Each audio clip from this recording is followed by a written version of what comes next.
Good afternoon, Scarview 202, Villiger 125. I always want to look at this and say Villager, but it is Villiger. Um, so this is a brand that's primarily known in the U.S. at least for making cheap machine-made cigars and kind of cigarillos. But they actually do a really good job of making hand-rolled cigars as well. It's I believe, a Swiss company. But yeah, they do a pretty good job of it. So this one was released to commemorate the 125th anniversary of them being in business. So they have been around a long time. This one they actually call the Lucerne. It's the size of it. It's 5.5 inch 56 ring gauge, which really is a nice size for the cigar. If I hadn't read that, I actually would have guessed it to be about 6 inches. So pros and cons. When I evaluate the cigars, how does it burn? How does it draw? How does it taste? And generally kind of how well it's made is it. Beautiful draw, tons of smoke production, burning evenly. And if there was any issue with the burn, it could have been just me, not doing the world's best job of lighting it. I was kind of in a hurry. So that's the burn, that's the draw. Good on both. I really do like the taste. You get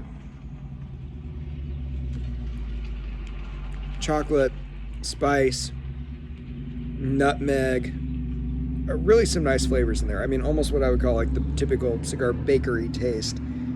We just get all those nice chocolatey kind of yeasty flavors in there. So I do like the taste. I haven't smoked much of it yet, but it's fairly one-dimensional. Not getting a lot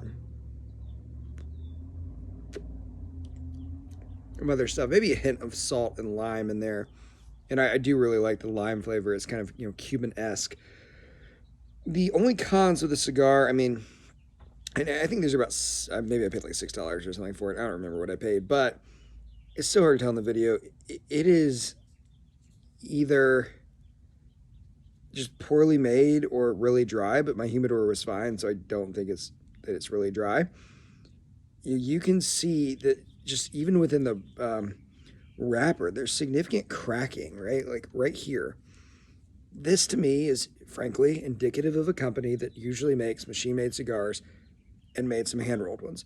Yes, they did a good job blending it. It's got great taste. It's burning well and drawing well.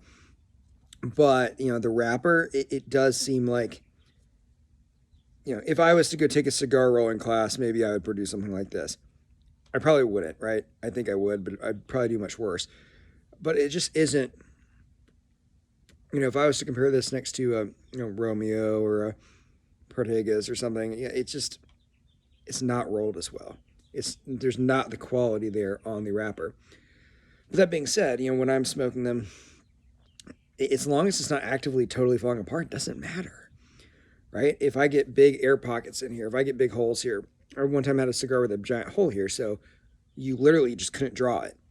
I'm not getting the problem. I'm still getting a nice drawing, clean and even burning cigar with a good taste.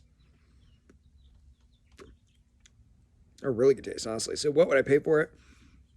I think it's well priced. I think, I'd probably pay $6 or $7 for it. So yeah, guys, that's Cigar Review 202, Villiger 125, and I would actually go with a soft buy rating. If you've had it, let me know what you think.